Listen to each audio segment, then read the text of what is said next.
Hello, everyone. Thank you for joining me for another episode of the Quotes, Light, and Motivation podcast. I'm your host, William H. Got a great episode today. I want to talk a little bit about Sober October. What is it? Why I do it, and so forth. So, looking online, looks like Sober October began in Australia about a decade ago. A youth health organization raised money with what it dubbed as October. And then there was a Macmillan Cancer Support charity that gets credit for christening it Sober October. So that's just a little bit of background on Sober October. Sober October is the idea of going the 31 days of October sober, right? To not drink during the month of October. That's the idea of Sober October. So we've all had those nights, right, where we drink too much and feel horrible the next day. You wake up hungover.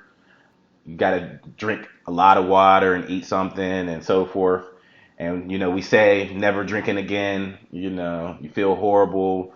I know as you get older, those hangovers hurt a lot more. The hangovers take a lot longer for you to recover from, as opposed to when you're younger, you're 21, 22, you're able to recover much more quickly. I also find that as you get older, the type of alcohol you drink as well makes a difference, right? You can't just, when you're younger, you're kind of a little bit more reckless, right? You can drink any type of vodka, any type of whatever, but as you get older, you start to learn, your habits and your limits. You know what type of alcohol you can't drink. If you can't drink vodka, if you can't drink gin, if you can't drink whatever, you just have a better understanding of your body, right? Just from your experience of drinking. And then as you get older, your body can't handle, you know, some of the cheap stuff that it used to can handle. I know when we was in college and, when I first graduated college, we used to drink Vladimir vodka and stuff like that. Vladdy, we used to call it. That cheap vodka for $5. I can't even touch that stuff now because I know I'm going to be hurting. I know I'm going to be sick messing with that stuff. So it's just like, as you get older, you start to learn your body better. You have a better understanding of what you can and can't handle. But the whole point of me saying all of that was, we have these nights where, we drink too much or, we've had too much to drink and we feel horrible the next day and we say, oh, we're going to stop drinking. And you may stop drinking for a couple of days, but, usually we go right back to drinking. So Sober October is just making a commitment that for 31 days, I'm not going to drink, regardless of everything, regardless of any situation I'm in. If I'm at the bar, I'm not going to drink alcohol. I'll have, a pineapple juice or a glass of water or something else. If I'm at a social event, with free drinks, I'm still not going to drink. If I'm at a happy hour, I'm not going to drink. So it's just making a commitment to yourself that you're not going to drink any alcohol for the 31 days, regardless of any challenge that comes your way. I started doing it, I believe in 2019 is when I really started to commit to, for the month of October, I'm not going to drink. But it's always been, since I started doing it, it's always been a challenging but a good experience for me. It always helps me to reset my drinking patterns, right? And to reevaluate my drinking habits. And I think that's the main thing I get out of it. And it also helps me to put drinking in its proper place, right? To make sure that I'm not becoming addicted to alcohol. I'm not leaning on it as a crutch, right? For when I'm feeling a certain type of way or in a certain type of mood, that I don't need it. It also helps me to make sure that I don't need it to have a good time, right? Because a lot of folks, I'm guilty as well. We drink to have a good time and to, enjoy ourselves more, let our inhibitions down, to stop overthinking, to relax. We do all these things with alcohol. So if you give it up and, you're out at a party or you're out with your friends, you have to come up with another way to let your inhibitions down. It's just kind of you versus you, right? You can't lean on alcohol. You just have to kind of develop the habit. You just have to develop the habit of, being with yourself, being in that uncomfortableness, right? Being in a social setting and not being as relaxed as you could be with the alcohol, right? It's kind of like you're training yourself to develop new habits and new ways of dealing with anxiety, stress, depression, new ways to deal with having a good time even. So if you can't have alcohol to have a good time, what are you going to do? So you got to develop something else, another way, right? And that's the idea of it, is that you're developing new habits and forming new habits to get to the same outcome, right? Forming new ways to deal with social settings, awkward situations, everything. So that's the idea of it. We're developing new habits. And we're all addicts in one way or another, right? Everyone's addicted to something. Whether it's your routine, you're addicted to your routine, your coffee. You got to have your daily coffee, your daily Starbucks, or as Dave Ramsey says, $5, because every time you go into Starbucks, you spend at least $5. We're addicted to our comfort, right? We're addicted to our conveniences. Some people addicted to other people's approval, but all of us are addicts in some way. So this Sober October helps me to reevaluate some of the addictions I have, some of my comforts that I have in my life, because I'm giving up one of the comforts, the comfort of drinking, the comfort of convenience of having alcohol. So that's why I like it. That's why I like it so much. That's why I participate in it. If you're dependent on something or you have an addiction to something, it also means that you're not in control, right? So we don't want to be too dependent on the conveniences and the comforts of our lives. We want to be able to give these things up. Don't want to be addicted to things, to our cars, to, our clothes, our shoes, whatever. We don't want to be addicted to these things. We want to be able to be without these things. Because these things can be removed in a moment's notice, right? We could lose our car. We could lose, we may not have the convenience of our routine every day. Of course, things happen, right? There's things that happen that can disrupt our routines and so forth. So you just don't want to be addicted to anything. You want to have the ability to adjust, right? If something happens, you want to be able to react to it and adjust. So that's kind of the idea of Sober October. The idea of Sober October is to test your dependencies. So to test your dependency on alcohol, because we don't want alcohol to become too great of a thing in our lives.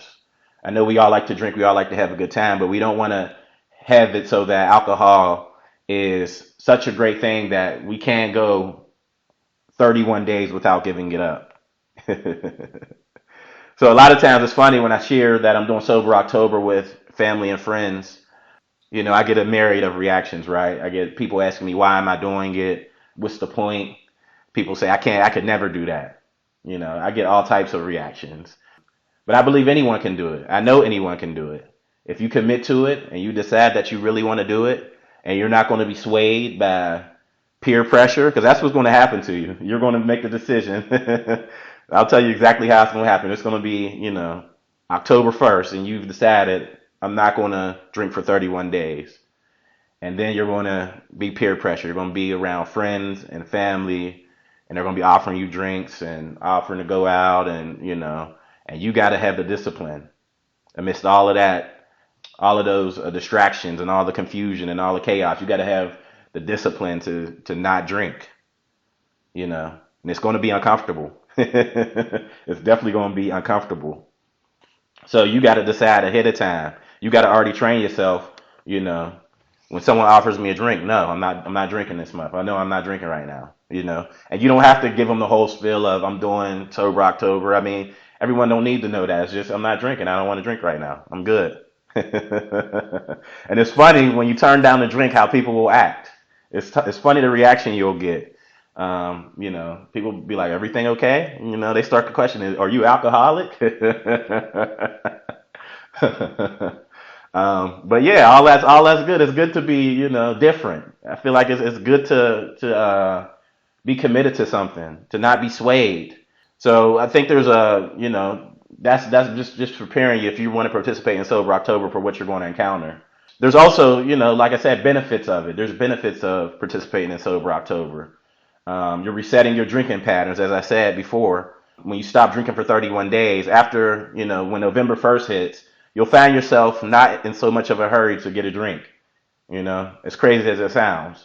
Because at that point, after 31 days, your body is you're so used to not having it that it's not a big deal to you anymore. When you give up something for 31 days, it's like, well, I haven't done it in 31 days. I mean, I know I could right now, but I really don't have to. I really don't need to. So it helps to reset your drinking patterns and helps you to reevaluate your alcohol intake as well. And there's studies they have done that have said that. There was a 2016 study that discovered that participants in Sober October were more capable of refusing drinks at social events after their alcohol-free month. There's also another study in 2019 of participants that stopped drinking for a month, that the people that went back to drinking after the month was over continued to drink less over the next 6 months. So I think there's studies that show that you have more control after you participate 30 and 31 days of not drinking, and that your drinking patterns change. Your drinking patterns basically get better because you don't depend on it as much. You're so used to not having it that your body kind of resets, your mind resets. You realize when you wake up 31 days and you're not hungover, you don't have that feeling of fog from drinking the night before. You realize how great it is to wake up and not have that feeling, how much better you feel, how much better your body feels. So those are the benefits of it. It also gives you a sense of achievement, right? Giving up something for 30 days, 31 days, saving money. You're not spending money on alcohol. You're sleeping better. As I said, you have more energy. You can improve your concentration, can improve your health overall, your skin, your body, everything. So you got to decide if it's something that you're interested in. But I know I'm going to do it this year, and I'm going to continue to do it every year because of what I get out of it and what it does for me. So I just want you guys to think about that. Went through a lot about Sober October. Think about, is that something that you're interested in, something that you're interested to do this year for the month of October? When's the last time you made a decision to give something up for an extended period of time? And what did you learn from it when you did that? The last time that you gave something up for an extended period of time, what did you learn? What did you gain from that? What can you give up for 31 days? What is something that you do that you lean on a lot that you think would be beneficial for you to give up for 31 days, to sacrifice? And lastly, will you participate with me in Sober October? I would love to hear some feedback on this episode and all the previous episodes. Send me an email at quoteslightmotivation@gmail.com. Again, that's quoteslightmotivation@gmail.com. It's also in the show notes. Definitely hope you guys have a great week and continue pressing forward. And don't let anybody stop you.